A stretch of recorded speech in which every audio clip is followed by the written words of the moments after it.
የው ትርኢት እንግዲህ ከሲንጋፖር ኤምአርኤስ የተባለ ተቋም ውል ተፈራርሞ በአጠቃላይ ክፍያ መደበኛው ክፍያ ወደ $320,000 እና በአጠቃላይ ደግሞ ሌሎች ክፍያዎች ድምሩ ወደ $500,000 ግማሽ ሚሊዮን ዶላር የሚጠጋ ገንዘብ ከፍሎት ነው። ድሮኑም የነሱ ነው፣ ባለሙያም የነሱ ነው፣ ሁሉም ነገር የነሱ ነው። የኛ ሰማዩ ብቻ ነው። ለዛውም የአብይ አህመድን ፎቶ ለማሳየት የተገለጸልን ግን ሌላ ነው። ልክ የኢትዮጵያ ተቋማት የስራ ውጤት አድርገው ለማሳየት የሞከሩበት ርቀት ህዝብንም ማሳሳት፣ ህዝብንም ማወናበድ ነው። በብሔራዊ መረጃ ኤጀንሲና በሌላ ተቋም በአብይ አህመድ ተቋም በሁለቱ ጥምረት የሁለቱ የስራ ውጤት ተደርጎ የቀረበው የኢትዮጵያን ህዝብ ማታለልም ብቻ ሳይሆን ይሄ ከፍተኛ የሆነ ውንብድና ወንጀልም ነው። አብይ አህመድ ይሄ ሕክምና ባለሙያ የኢትዮጵያ ህዝብ በዚህ ደረጃ ችግር ውስጥ ገብቶ እንዲህ አይነት ጥሪ እያቀረበ ራበኝ እያለ የራሱን ፎቶ ሰማይ ላይ ለማሳየት ይህን ያህል ብር ማውጣቱ ከግፍም በላይ ግፍ በወንጀልም የሚያስጠይቅ ነው። ለአብነትም ይህንን ድምፅ እስቲ እንስማው። እቺ እናት የምታቀርበውን ሮሮ እንስማው። እንግዲህ የኢትዮጵያ ህዝብ በዚህ የሚገለጽ ነው። የኢትዮጵያ ህዝብ ችግር፣ ሁሉንም ቤት ያንኳኳው ችግር እቺ እናት የሚገልጹት ችግር ነው። እንስማው። ኢትዮጵያ አይደለንም፣ እኛ የሱ ዜጋ አይደለንም። በተወለድንበት ሀገር የት እንድረስ? የት እንሄድ? ራብ አለቀ፣ ልጆቻችን ራብ አለቀ።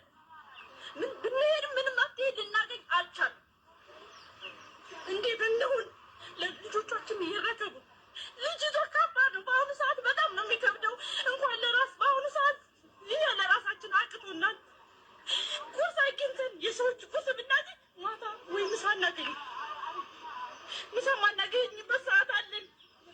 አራስ ቤት አቅፈን አይነ ስውራን አለን፣ ደካማ አለን፣ በሽተኛ አለን። እኛ ግን ከምናገኘው ለልጆቻችን ነው እንትለኛለን። እዚህ ጋር ጉልበት እያለን ግን የሰው ፊት አይተን የምንበላው እንዴት እንሆን? እሺ በተወለድንበት ሀገር የት እንድረስ? ሀገር የለንም። ሀገራችን ይሄ እንግዲህ እኚህ እናት የገለጹት በጣም የሚያሳዝን ይሄ ነው። ከብልጽግና ደሴት ከብልጽግና ነዋሪዎች ውጪ ያለችው ኢትዮጵያ ይህች ናት። ይሄ ነው የኢትዮጵያ ህዝብ ሁሉም የሚጋራው ስሜት። ስለዚህ የኢትዮጵያ ህዝብ የጤና ባለሙያዎች ያነሱት ጥያቄ የጤና ባለሙያዎች ጥያቄ አይደለም። እነሱ እንደውም ጀመሩት እንጂ መጀመር ያለበት እንደነዚህ አይነት እናቶች ልጆቻቸው መመገብ ያልቻሉ እናቶች። የአዲግራት ነርስ የተናገረችው ነገር እዚህ ላይ ስሜትን የሚነካ ነው። ልጆቿ ቁርስ እያሏት ቁርስ የምትሰጧታ ነው ወደ ሆስፒታል ሄደችው። ያ ድምፅ ግን እየተከተላት መጣ።